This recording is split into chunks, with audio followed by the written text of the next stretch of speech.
it does come around, brother. And you certainly, I don't know if that karma thing works or the dharma thing where you put stuff out and it comes back. I don't know if it's a perfect science, but you're in good shape, probably, if that is the case.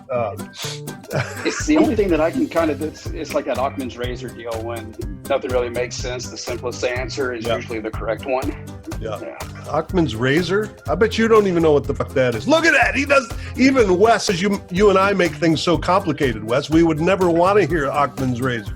I just like being me. And paradoxically, it's like people tend to like the true versions of ourselves and really don't like too much that alter ego douchebag, side of us. Yeah. So that's another thing that I would wish for anybody is if you really want to see the beauty of this work, to get to be yourself.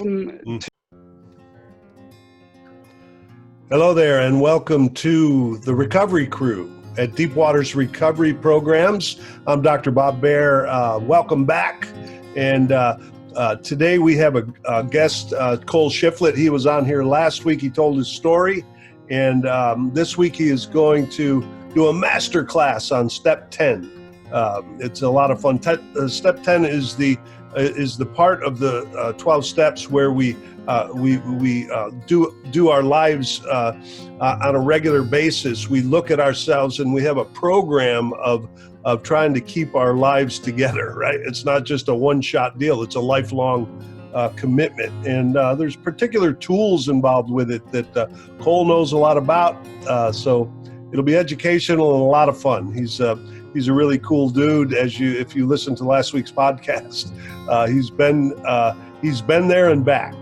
So Deep Waters, as you may or may not know, is a community of folks dedicated to transforming trauma, dependency, and launching into a life of authenticity and creativity. And, this life for some of us, I'm a little older than some of you, it's short. Let's live it. So that's what we're up to here. Let's see, deepwatersrecovery.com. You can find out everything you want to know. This podcast is on YouTube and it's on all of the platforms for podcasts, and we are on all the social media platforms as well. So join the community, like, share, subscribe, all those things that keep the community growing and alive. And glad you're here. You're in the deep waters now.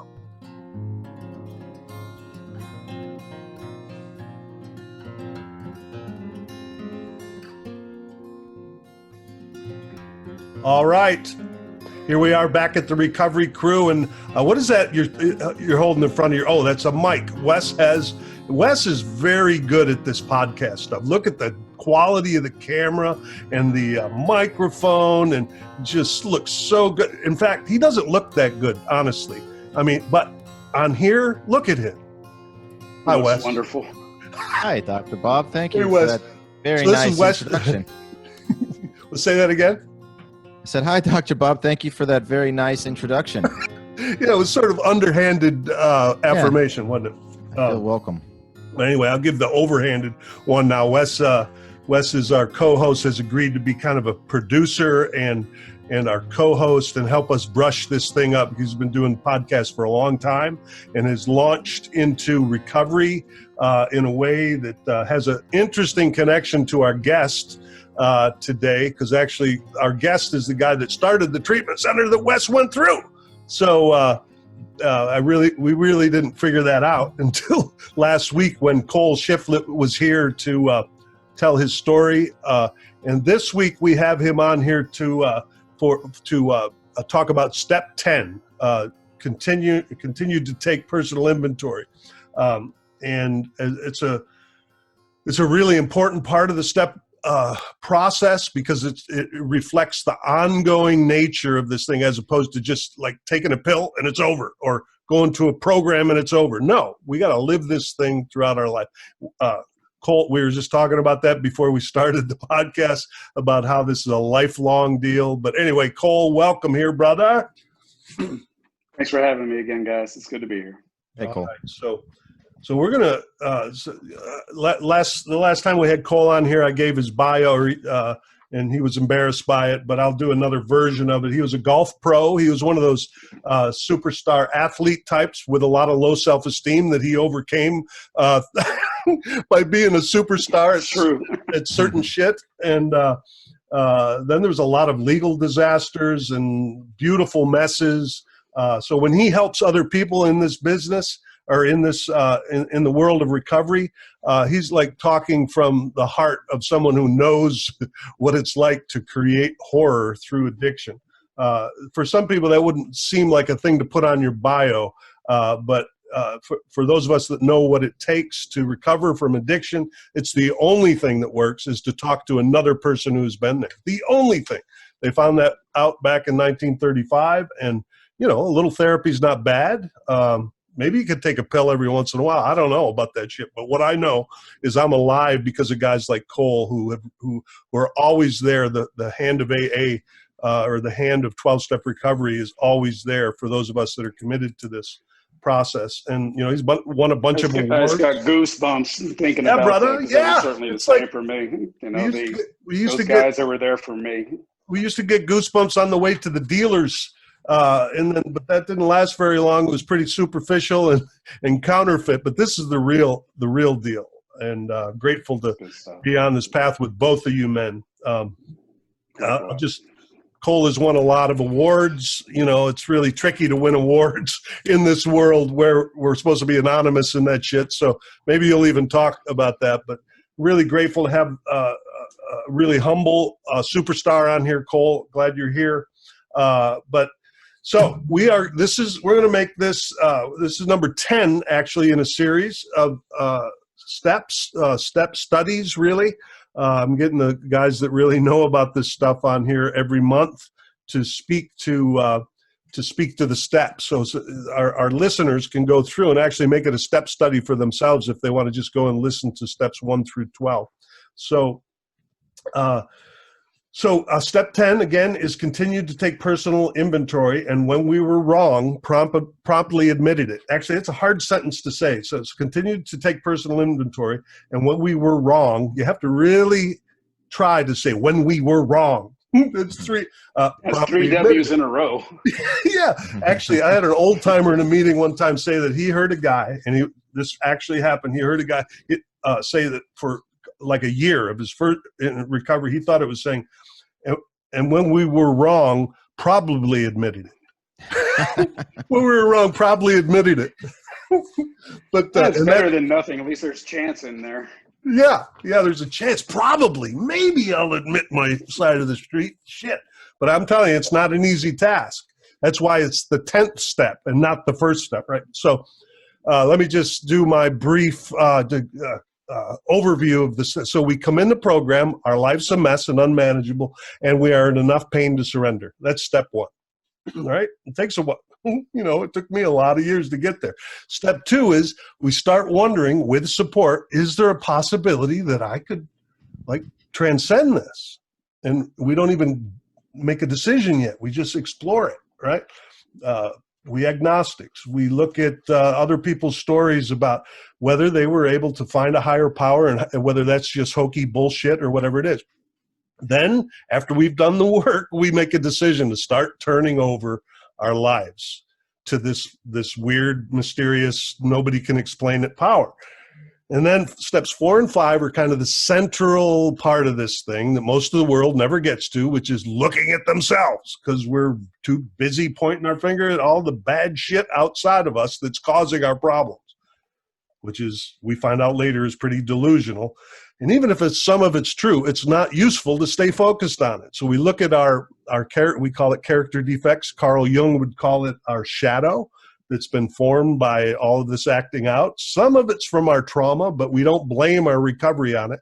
We just own what's true, right? And we do that in the 5th step. We share that with another person, and we start practicing saying the truth. Unheard of for a bunch of addicts. Actually, unheard of for politicians, addicts, people in corporate. It's not just us, right? The world is trying to find a way to not tell the truth because it's painful. It's painful. It ain't always pretty. It's not pretty. I've been trying really hard to look good, And in 12-step recovery, we learn how to let that crumble. I mean, Cole Shiflet is one of those good-looking superstar athlete guys, and he tells his story. He's a mess, people. He is a mess. And, man, that's still a mess. The fact that you can share all that is so beautiful. Men like you have a particular ability to help other people because they know you're a superstar. And here he is. He's a mess, too. Well, I guess I can own my mess. So, anyway, it's part of how that all works. 6 and 7 are all about. Sometimes people just jump over them, and they're very important steps where we explore our inner being, and is it possible to let go of this way of life that has gotten me here, but is also getting me in jail? It's crashing and burning all my relationships. Can I let it go? Because we get attached to that negative shit. And then steps 8 and 9 are where we make amends. A lot of people think that try to do that when they first come into recovery. I'm sorry. Let me fix it. But it's not for, it's mostly to try to feel better as opposed to live an integrous life. So we get through halfway through step 9. Some good shit is supposed to start happening. And I've had that experience many times. When I finally let go of a little of my control, I get some beautiful gifts, right? And that leads right into the 10th step, which is the beginning. Some people call it the maintenance section of the steps, but I don't know. Other people don't like that reference. But I'm going to kind of turn this over to you, Cole. I'd like maybe a little check-in. You shared a couple of things before we got started here that probably are useful maybe for you and for the listeners to just hear about. And then I'd like you to speak to step 10, if you would. Welcome, brother. Of course. And again, thanks for having me, Wes and Bob. I don't know, it's always surreal, coming from places like we come from, and all the shit that we used to do. But here we are, again, I just got goosebumps. Here we are talking about recovery, on a podcast. It blows my mind, and I'm hit with that every day. Like every night I pray beside one of my kids' beds, on my knees, and it always brings me to sight. I'm like, how the hell did I get here? From the other end of the pipe to these kids have only known a sober dad, et cetera, et cetera, et cetera. So yeah, this is a surreal experience. And again, thank you. So yeah, right before we jumped on this podcast, I got a call from a good friend of mine, Tom Bentley, and this guy's amazing. He's been sober 40 years, MIT grad. I mean, he's the only guy I've ever met that's as smart as I am, MIT. No big deal. And a very good mutual friend of ours named totally humble. A good friend of ours named Kirk just took his life earlier today. Didn't have time to go into the specifics of it and whatnot. So it caught me off guard because it was one of those ones that was not expected. Sometimes we lose people and it always hurts, but you can kind of see it coming because of the acuity of their disposition, or IV heroin addict, or IV someone that preferred fentanyl. And so I still haven't obviously digested or compartmentalized it, but there's always some silver linings in such things for me personally, at least. It just reminds me of like how finite, and short this journey is. It kind of brings me into the present moment. It makes me think of my wife and kids, and also very grateful for the breath that I get to breathe, because I mean, shit, our clock can be punched, no telling when. And I'm not ready to go yet. I hate that other people have, but what really gets me the most, or in this case, he left behind 2 boys, 14 and 15 years old. And it's that thing that really hurts me, is to see, the kids afterward, of course, the parents as well. But there's something about that kid factor that really disturbs, the inner part of my being. So, and it kind of comes at a rough time, on Friday, the 25th, the 1-year anniversary of one of my best friends. On Sunday, we're having a memorial for my best friend that passed away, overdose last month. And so, yeah, this is nasty stuff, and we can segue that into step 10, because I have no problem with using the terms maintenance for it, or disciplines, because they are to a large extent. And someone like myself who, I mean, I have a poker chest full of desired chips, from trying to get this thing being in and out, in and out, in and out. And I would do a 4-step, I would do a 5th step, and then my heels would cool big time. And then starts that, kind of withdrawal into being full blown again. And, one of the bitches about that is you always kind of seem to be the last one to see it coming. You just don't think it will. Or even when, like, I would pick up again, usually it started with pot or some booze, and it may go okay 1 or 2 times, just enough for me to buy the lie. And then in no time at all, I'm back, where I was, and most of the time worse as well. And so when I got sober this last time, I was in 2006, and I was just scared shitless, because all I knew was like, I'm going to fuck this up. That's all I know is I'm going to fuck this up. I'm going to fuck this up. But again, that was a healthy fear for me, because it drove me. I was able to get past 4, 5, 6, 7. And then it starts to get tough in terms of commitment wise, because it's such a long-term, lifetime, pretty much commitment to, step 8's easy. But when you really start addressing that wreckage of the past, and at the same time, running parallel, you're doing things like steps 10, 11, and 12. And so for the first time in my recovery, I wouldn't say, maybe I kind of embraced that process. It was just, I knew for certain that for me to have any chance, I would have to do it.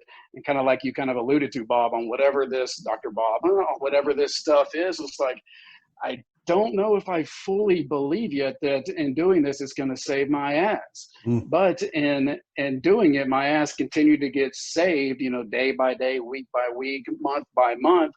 And then again, it's whenever I talk, I'm always talking about my experience, just for me. And so for me, it was like, hey, this is working, like I'm still sober. I'm putting together some time. And so why fuck with a recipe that is breeding success?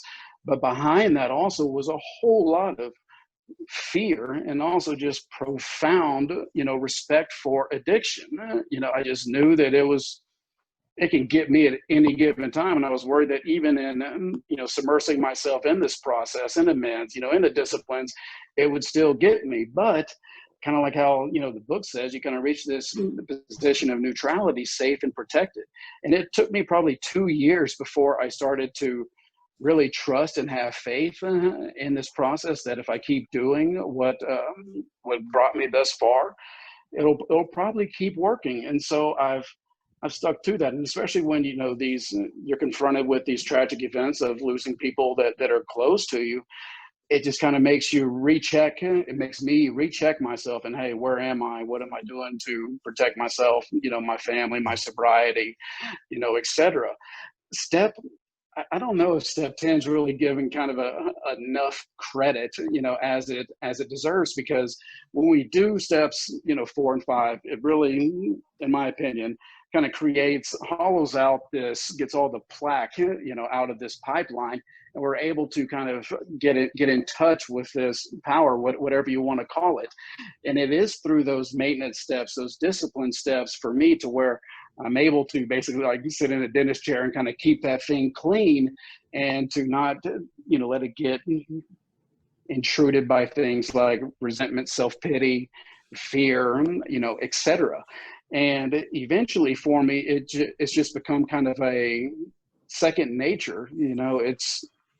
It just becomes in my repertoire. And I'm very happy about that, because kind of like you were talking about, Dr. Bob, when I start chewing on a resentment, or if there's somebody that, I can get, sideways with people, but if there's those times to when I just got to beat on somebody, to when, I'm just seeing red and they're in my crosshairs, those things are hard to shake. And also, like you talked about, I would go and make amends. And this has only happened about, I can count on 2 hands. I'll go make amends for the wrong reasons, because I'm in so much discomfort, so much pain. I'm just trying to alleviate it. That's a good point.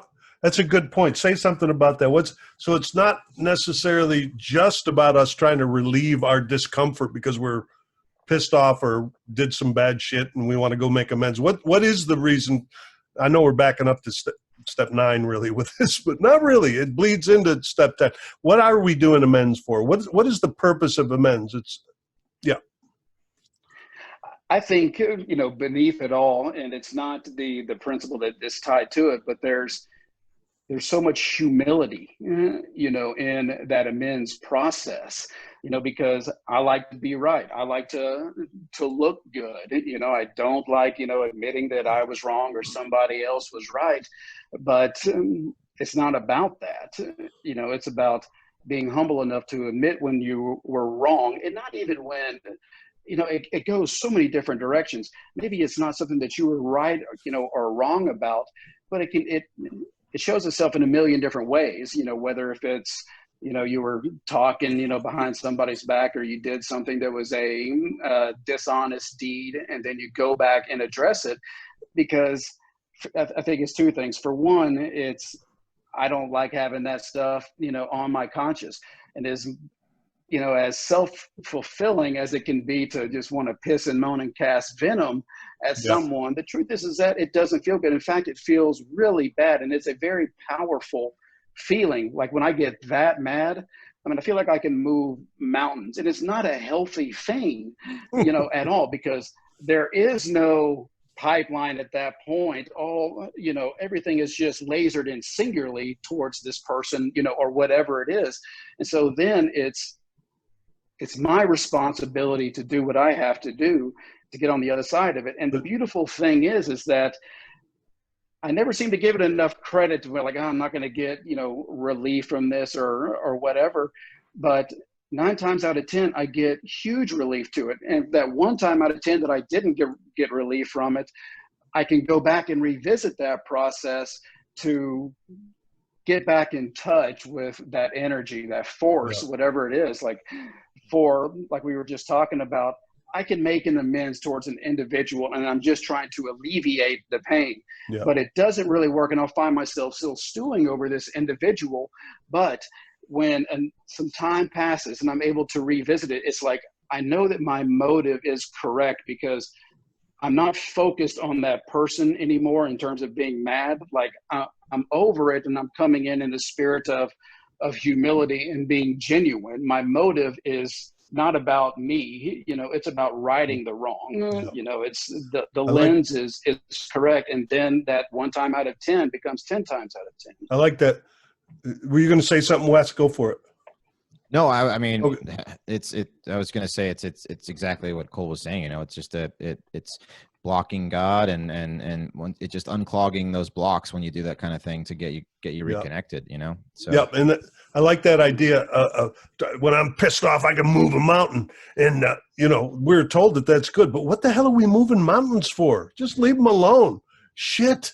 It's like, I don't need to move any mountains. And but here's one for you. What about when that other son of a bitch is way more wrong than you?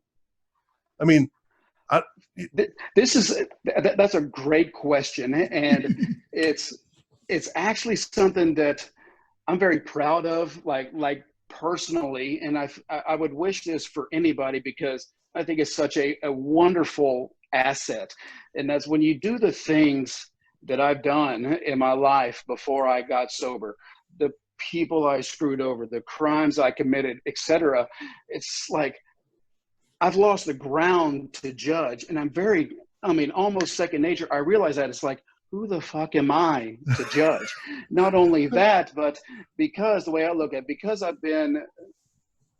forgiven, I believe God has forgiven me, I've forgiven myself, and just about everybody else has forgiven me. It's like, I owe that, moving forward. And again, that's not something that I have to 10th step very much through doing this for, a long period of time. Again, that is something that is just second nature in me. Like I'm so quick to realize, like, who am I to judge this person based off the shit that I've done in my life?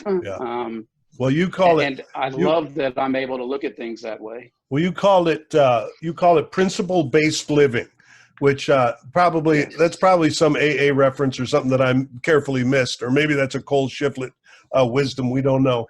But I'm going to read a couple of things from your blog, folks. You're going to also, when this podcast comes out a couple of days later, Cole's blog will be out at the Deep Waters website as well, and we'll be posting it on all the social media platforms, etc. But here's a quote. It says, "Principle-based living." PBL, he even puts a parentheses, PBL, because he wants to shorthand it, is a broad stroke that touches on every aspect of my life. The way I treat others, my level of humility, honesty, and forgiveness. He says, I don't put too much stock in how I handle myself when times are all peaches and rainbows. What I care about much more is how I conduct myself after I did something that fucked something up. Am I able to practice PBL and own my mistakes and clean that shit up? Can I maintain my faith and discipline when enduring difficult times? At what level can I do it? Am I willing to look at my shit when every fiber in my being wants to blame someone or something? Is that step 10?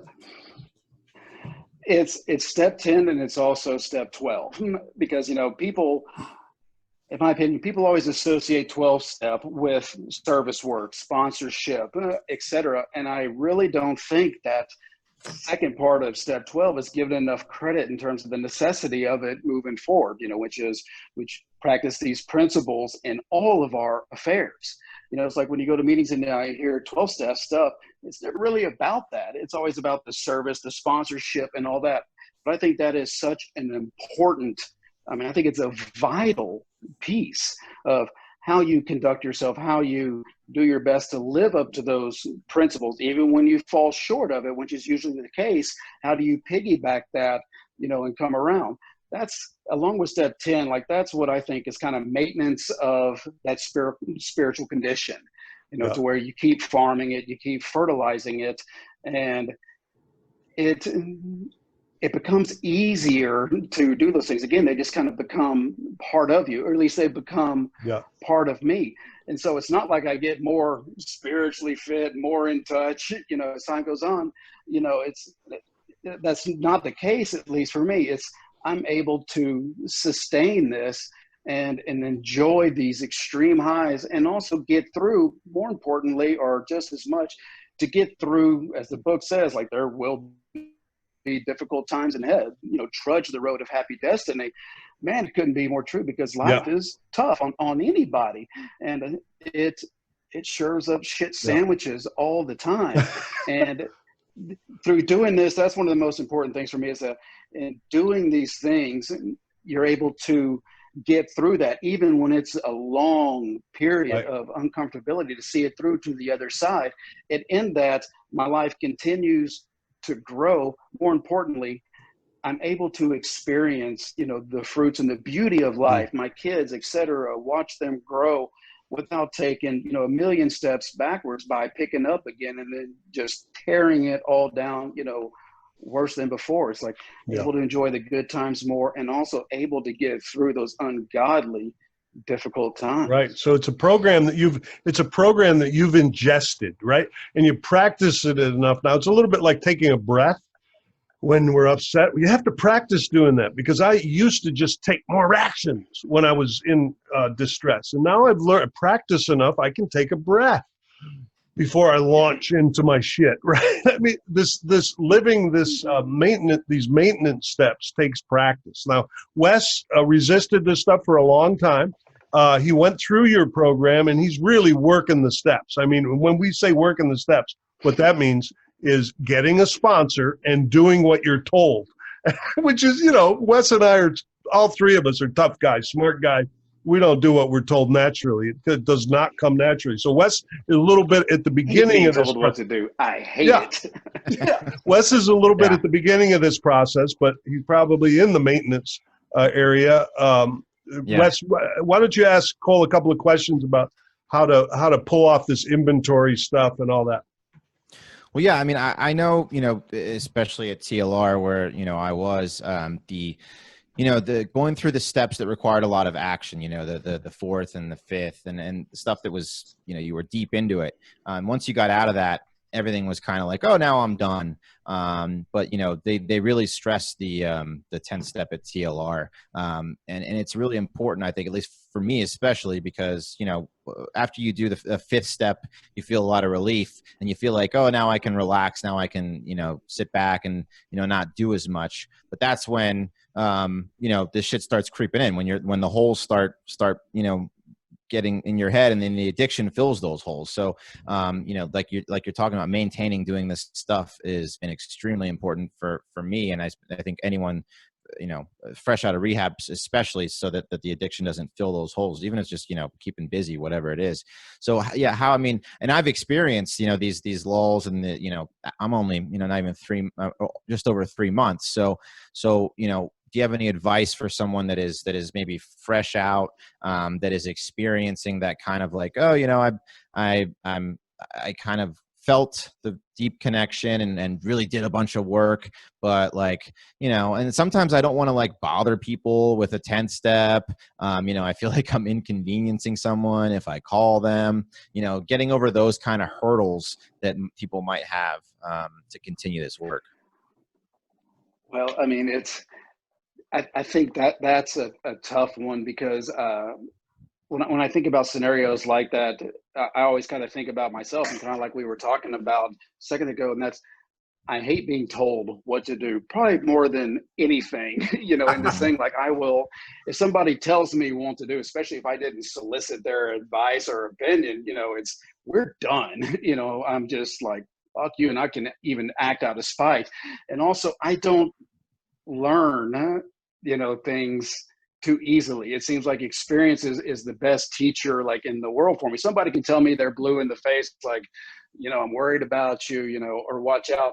And, at times it does, resonate with it, and I could be a little callous and jaded on it through, experience and seeing so many people with this. It's like, I worry that people have to experience it the hard way, like I did, like so many others did, to where you really see just how true it becomes in terms of this maintenance stuff. It's like, if I respect addiction so much, it's like, if I don't take care of that, my experience shows, and the experience I see in everybody else, it'll bite you in the ass. It's just kind of a matter of time. But you can fall into this trap. I fell into it so many times, like you were talking about, Wes, and that's, I start to get relief. I start to feel better. And then what was once my highest priority starts to really fall, towards the bottom of the list, because, oh, I got my work, family, and it's a beautiful thing to, when there's not enough time in the day, that's one of the gifts of sobriety, at least for me. However, I got to watch out for that, because I have to make time for this. And the crazy thing about it is that, like, if I'm called to go speak somewhere, do a service work, or to meet with a sponsee or whatever, in my mind, it's not kind. Like, I'll agree to it, but when that time comes, when I got to drive to go somewhere, I'm just pissing and moaning between my two ears. I'm like, oh God, inconvenience. I don't want to do this. And then what's so crazy is that when I get there and I start doing it, time kind of stands still.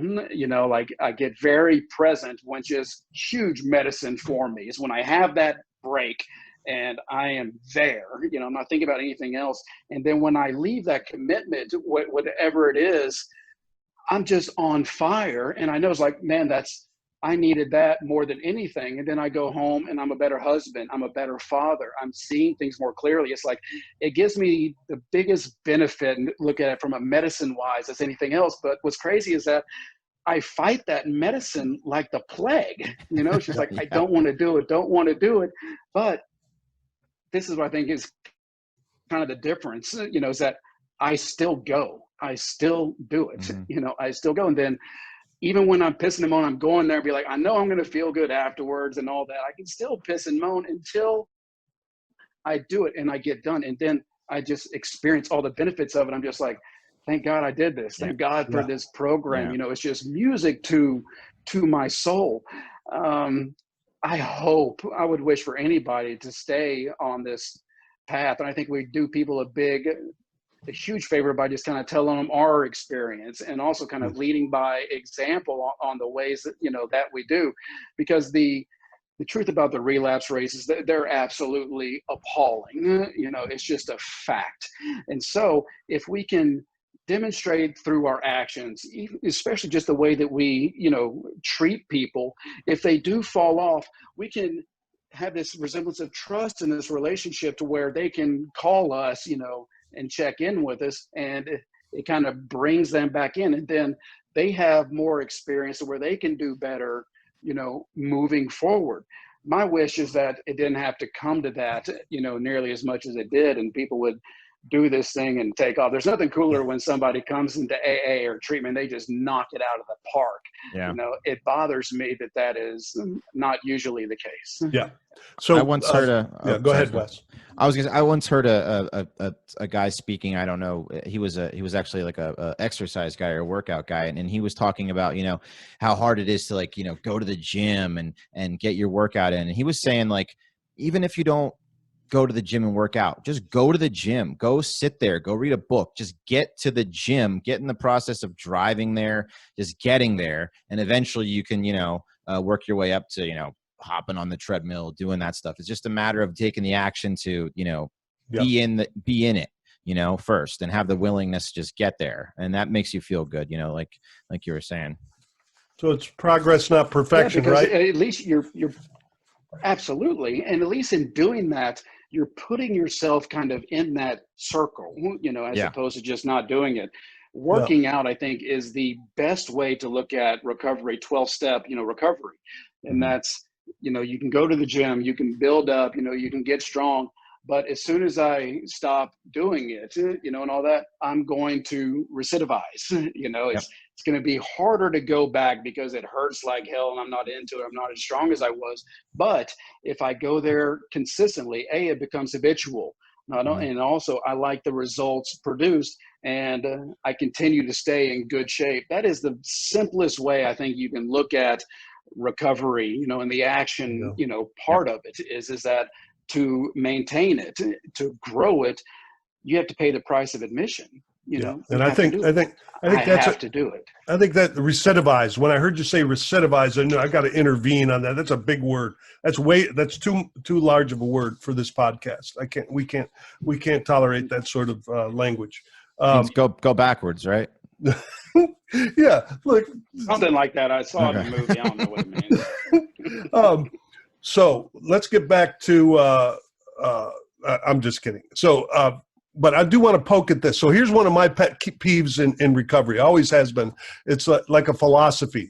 Like I think a lot. I treated this thing like a philosophy for a long, long time, and my life didn't get really good until I transitioned from philosophy to. What's the action shit that we do? Is there action shit, or is this just a philosophy where we repeat the things on the wall one day at a time, think, all that shit? Or are there actual things to do? Like we said, the main one that bothers me is work the steps. Oh, well, yeah, go to meetings, work the steps. How do you work the steps, right? I mean, it's a question that doesn't get answered very well. For me, I've simplified it to get a sponsor and do what you're told. Get a sponsor that knows how to do the assignments in the book and actually assign you shit to do. That's what working the steps is. It's not just sitting or listening to a podcast about the step or going to a meeting and listen to some wise guy like Cole talk about the step. But I think most of us have done periods of our recovery that looked like that. So we're on step 10 today.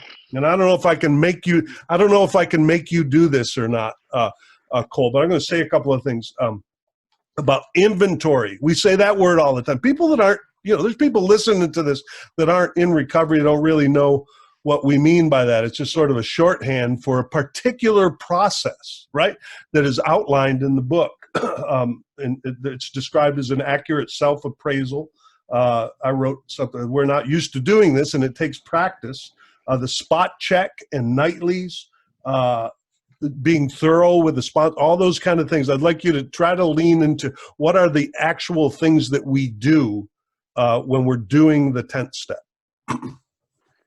Well, with all the stuff, like it really struck a nerve and very close to home when you were talking about basically just this superficial line of recovery with, being able to say the things, and going to meetings and whatnot. Again, that's a dangerous trap, and it was for me. And I knew this book inside and outside, before I got sober, when I was struggling.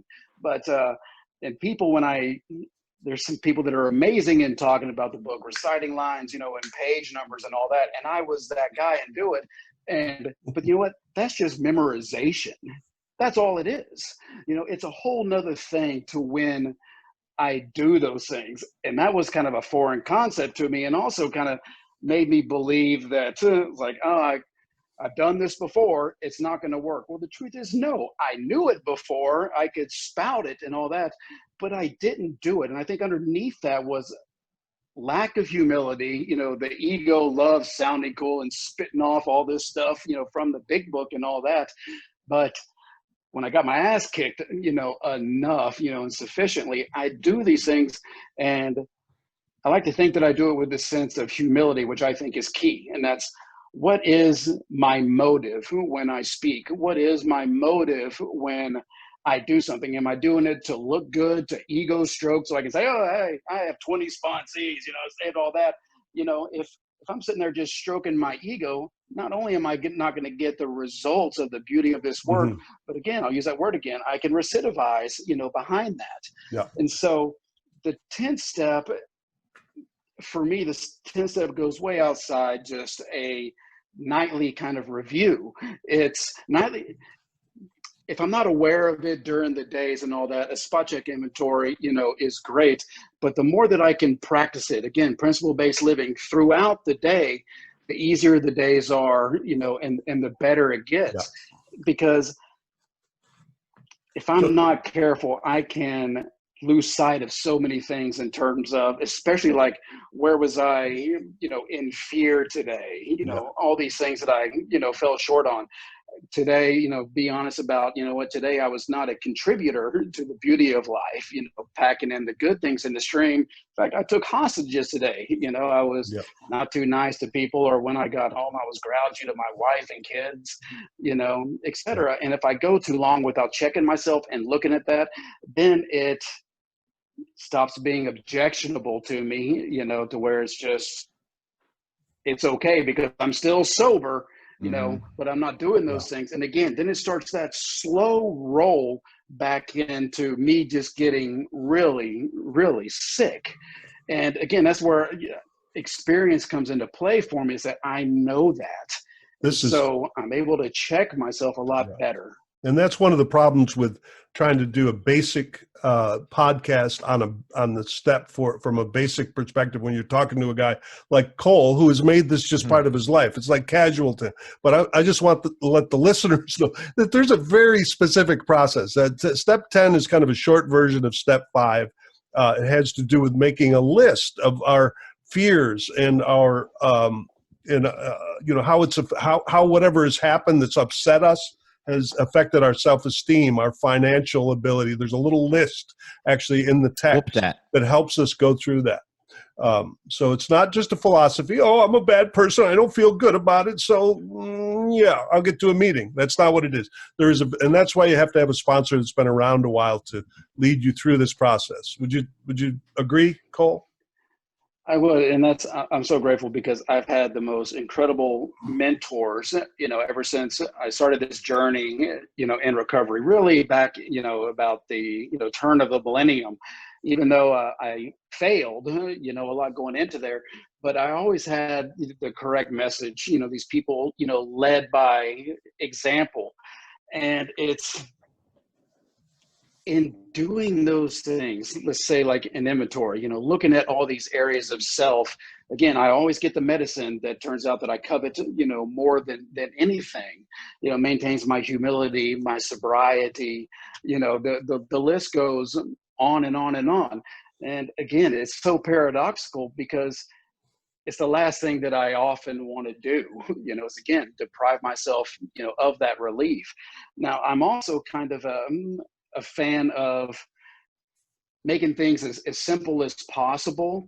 And so if you're going through the book, the 12 steps, it's not too drawn out, it's pretty simple.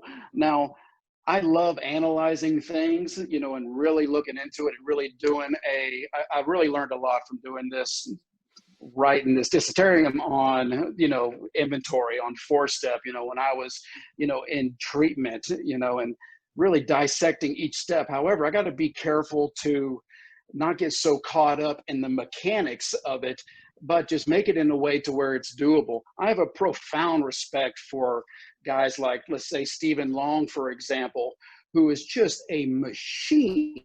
Like, this guy writes inventory every night, shares it, stays up with him. The truth is that I'm not that guy. I am not disciplined enough to, and I don't really want to be, it's just not me, to write down inventory every single night and do that. And thank God that it actually doesn't say in the book that we have to write it down. It alludes to the fact that it's helpful, but at the end of the night, to review, these things and all that. And so it makes it easier, because if I think that I'm supposed to write, this out every night, and then if I miss a day or 2 days, or 3 days, then I can really start doubting myself in terms of like, oh, I'm not doing this right. It's Right. might as well go out and get fucked up now because I'm not doing it. But if I can make it simpler, and again, everything in the book is actually quite simple. We as humans really want to complicate the hell out of it. It's much like, reading the real old text, like say the Bible, beautiful message, in there, especially like in the New Testament. But we as humans, we just fuck it up, we just take it too far. Like, I can use golf, for example, and that's when I was really good, all I was worried about was not mechanics. I was pretty raw and natural. I just knew where I wanted to hit the ball. I wanted it to go there. And then I started getting coached, and I really started getting into biomechanics and all these other things. Next thing I knew, I couldn't swing. I didn't know where the target was. All I was worried about was positions and this, there, my hands and all that. And I lost the ability to play. The same is true for me in recovery. If I get too caught up in the mechanics, and pins in there and, saying the right things and memorization and whatnot, I can lose the art, of this stuff. Yeah. And so, and I think that's an important thing for people to realize, is that don't make it too hard, and don't go hard on yourself, because you're going to have stretches to where you do better than others. I think the people that make it, because I think everybody goes through these lulls to where they get away from recovery, to where they can get a good ways from it. But the people I think that make it are the ones that are able to check themselves. They're like, man, I know where this leads to. And then they're able to dive back into it and get in. And maybe, I need to write a full 4-step again, and share it. The people that go out, they're the ones, in my opinion, that either don't go through the work, and continue to do it, or when they get away from it, they don't come back. They just kind of, let it go. And so again, and it's all in the book, progress, not perfection. It alludes to these things all the time, not going to be perfect. And also there's action and more action, faith without works is dead. But it's easy to do this stuff when I'm on fire, and it's habitual. But what about when life gets complicated and so full because of the blessings of recovery, to where there is not enough time in the day? It's so easy to lose sight of the highest priority, because everything falls under the umbrella, of recovery. But you're able to get back to it, go to a meeting, check yourself, call your sponsor, do these things and get back into it. It is not a smooth ride all the way up. That's not the line from point A to point B. For me, it's kind of this way, this way, this way, but it continually goes up, but it does have those lulls, whether if it's getting away from the program or I'll do something fucking stupid. It's like when like Bob, at the introduction, when you were talking about things I've done, or being someone of that's kind of known in the community, that always kind of is weird for me, because I don't ever want it to be, about that, because it can get to, my ego. I like doing things for the right reasons. The biggest case of that I can remember is when I got that Champion of Recovery award.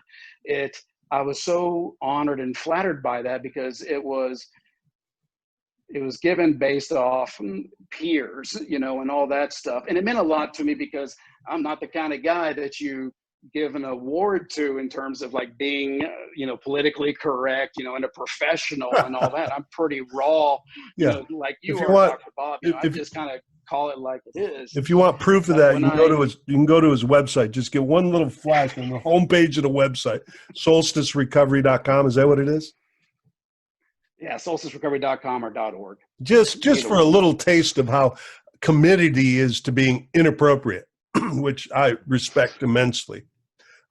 But it all, you know, I know what you're up to though, Cole, with that. It's about letting people know you can be your completely fucked up self with me and when you come into recovery, this style of recovery. You do not have to brush yourself up, dress yourself up, and be anything that you're not. And that is such a welcoming, open-armed way of doing business, way of doing anything. Oh man, I think it's the best because there's nothing like when you can embrace, you know, and be who you truly are, because I think we put so much time into this ego side of it, or a person that we thought everybody, you know, wanted us to be, whether if it's because we're full of fear, you know, or insecure and all that. And it's so liberating and free when you can just be you. I also think that's a byproduct of doing this work. And once it took me a while to kind of get there, not that long, I guess, but, you know, probably a few years, but I started to respect myself, you know, and love myself because I was helping other people. It's just like I felt good that I was being a contributor. So I didn't have to dress up and try to put, you know, lipstick and be someone, you know, that I wasn't, because I was very, and still am, I'm very okay, you know, with me. I don't really care too much to say what other people want me to say or be somebody else. You know, I just like being me. And paradoxically, it's like people tend to like the true versions of ourselves and really don't like too much that alter ego douchebag, you know, side of us. Yeah. So that's another thing that I would wish for anybody is if you really want to see the beauty like of this work, you know, to get to be yourself, to honor, you know, who you truly are, and honor idiosyncrasies and quirks and peccadillos. You know, that is for me, that is the most beautiful thing, because I was a slave to what I thought other people, you know, wanted me to be, and because I damn sure didn't like, you know, myself at all, and it just killed me inside. And that's a good transition to a kind of, I think we're leaning toward closure on this topic today, but I don't want to slam the door shut here yet. Something on your heart, Wes? I want to, as you were listening, sometimes I look at your face and you're like, oh yeah. And I'm wondering if there's some juicy question in there. No, I mean, I was just, you know, that last part that Cole said, you know, feeling, you know, I was in a meeting one time and I heard some guy say that, you know, I just want to be comfortable in my own skin. And that was one of the things that really resonated with me, with the program. You know, I think that's kind of the main goal of, you know, all of us, in the program, is to be comfortable in our own skin. So, just hearing you talk about that, and even hearing you say that it took a few years was kind of reassuring, especially to someone brand new in this. Like, oh, okay, I've you know, I don't need to beat myself up too bad that it's not happening overnight, that it takes work and time, and so that was just nice to hear. That's why I think that brings up a great point. It's like, of course, everybody, you know, they want to say the right thing in terms of like, you know, just go easy on yourself, you know, forgive yourself and whatnot. I can't really do that too much, you know, like when I came in, but I could prove it to myself through actions. You know, it's like once I started doing this work and all that, I was really able to forgive myself for the person I was, you know, and the things that I did. It was much easier for me to forgive other people, but forgiving myself, it was very hard. Like I had to earn my own respect, and I had to earn my own, you know, forgiveness through doing these things.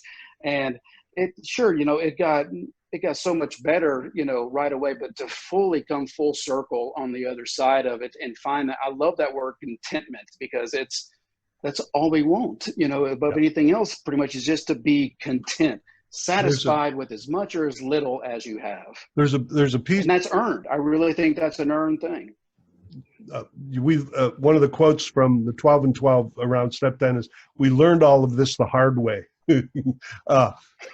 Right? Some people are able to get it, I guess, but I don't know. The rest of us took a couple of crashes and burns. There's one thing, there's prejudice against 12-step recovery, as those of us that are around know. One of the criticisms is that it's kind of harsh. We're calling ourselves names like alcoholics and addicts. Why are you treating yourself like that? Why are you saying that bad stuff? Well, the answer is I need to keep reminding myself. And for me, it's not a bad thing. It's like, that's the club.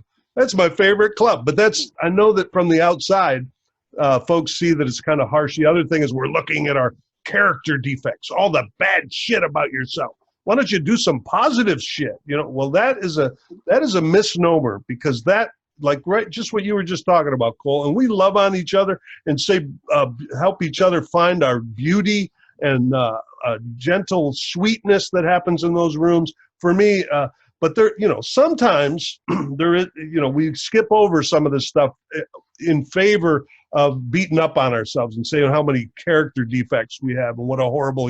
We can err on that side. I'm going to give some of that criticism a little bit of weight, but I would like to quote from the 12 and 12. It says, regarding the 10th step, we took a continuous look at our assets and liabilities.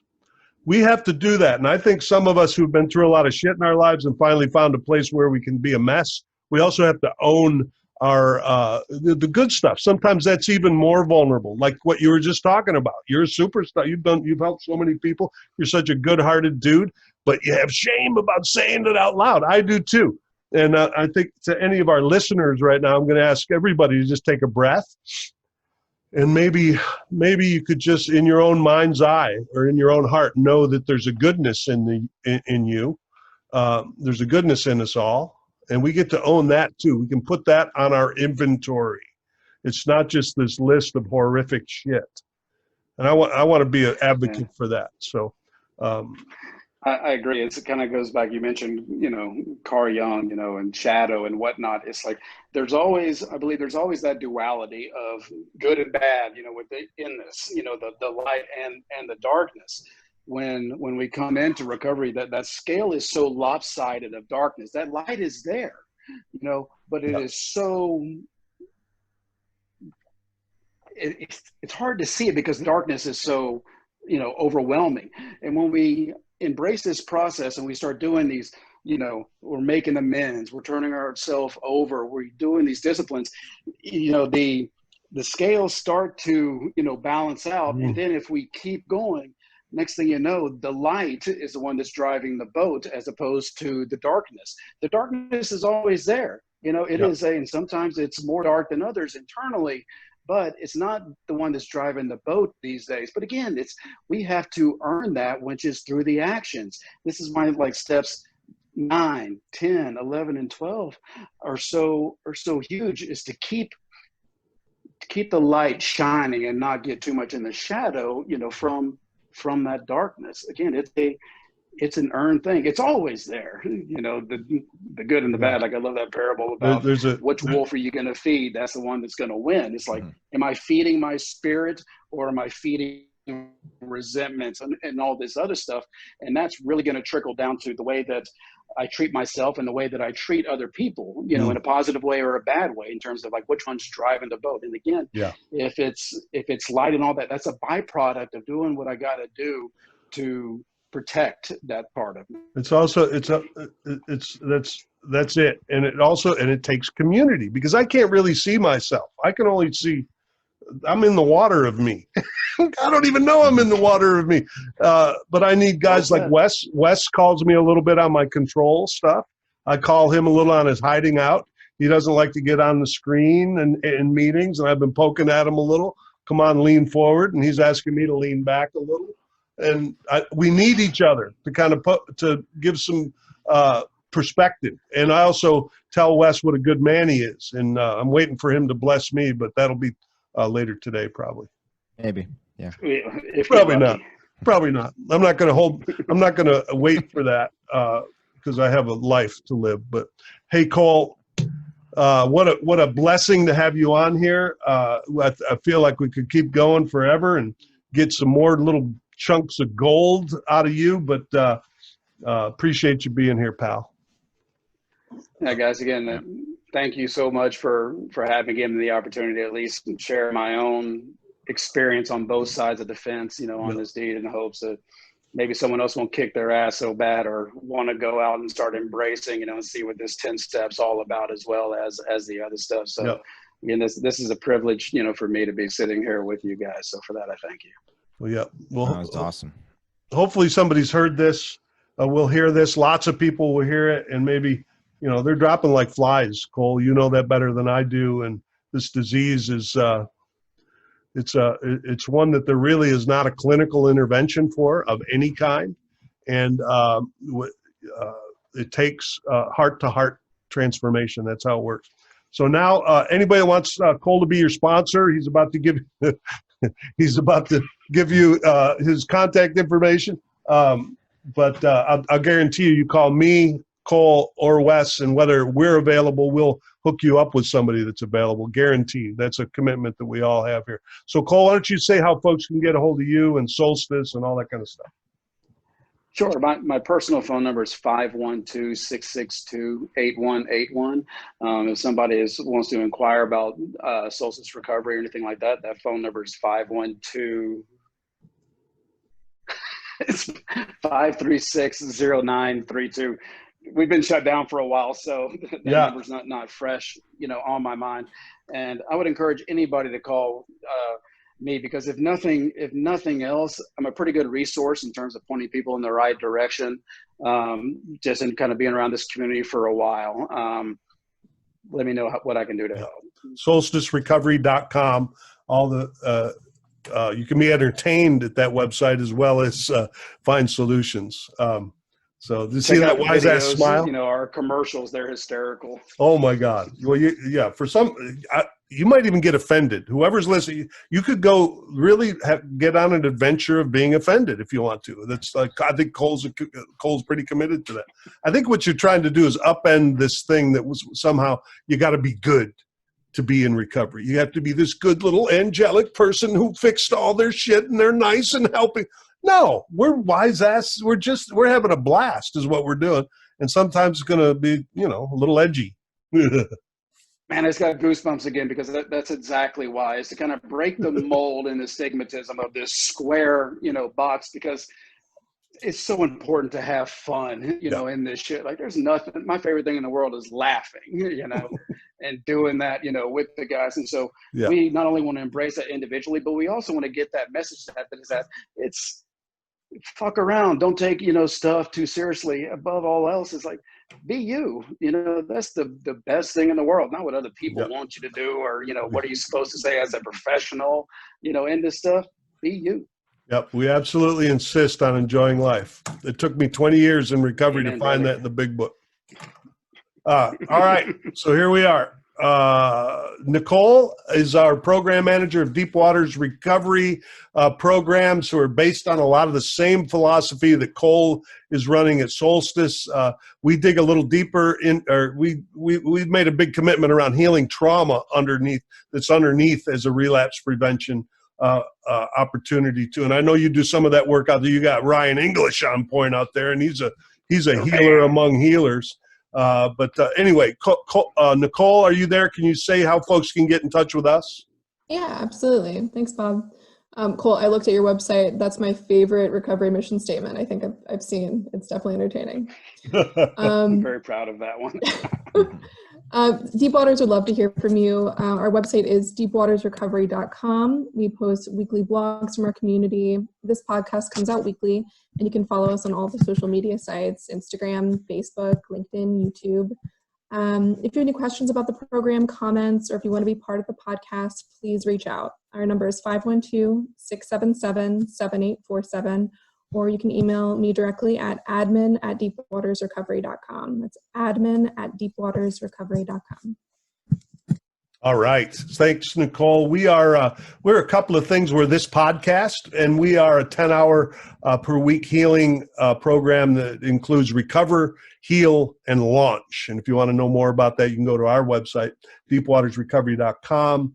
And we are a weekend Deep Waters intensives, which is a 3-day intensive around trauma resolutions, not unlike the Braveheart experience that we do once a month for men out at the Last Resort Treatment Center, of which, let's see if I have the language right, of which Cole Shiflet is founder, one of the founders. But he has not been to Braveheart, so I'm going to publicly shame him for not having come out there and dug in with these guys and done that. But Cole has done so much work. I think he thinks he's already done it. But I'm gonna. No, it's actually this is a perfect example of ego. Like, I'll agree to do it, but my motive is to not correct. It's because I want to say yes, because people are watching. I'm not going to be a no. So I got him. All right, I'll take it. Is completely false, but I mean it, and I know that I'll reap the rewards of it. I'm going to piss and moan until then and hate you, Bob. Wow, thank you. This was the right way to do. That's why I did this podcast, so I could shame Cole Shiflet into coming to Braveheart. All right. Oh, I fucking hate you. God, this sucks. You'll love it. All right. So thank you, man. Thank you, Nicole. Thanks for everybody for listening today. You're in the deep waters now.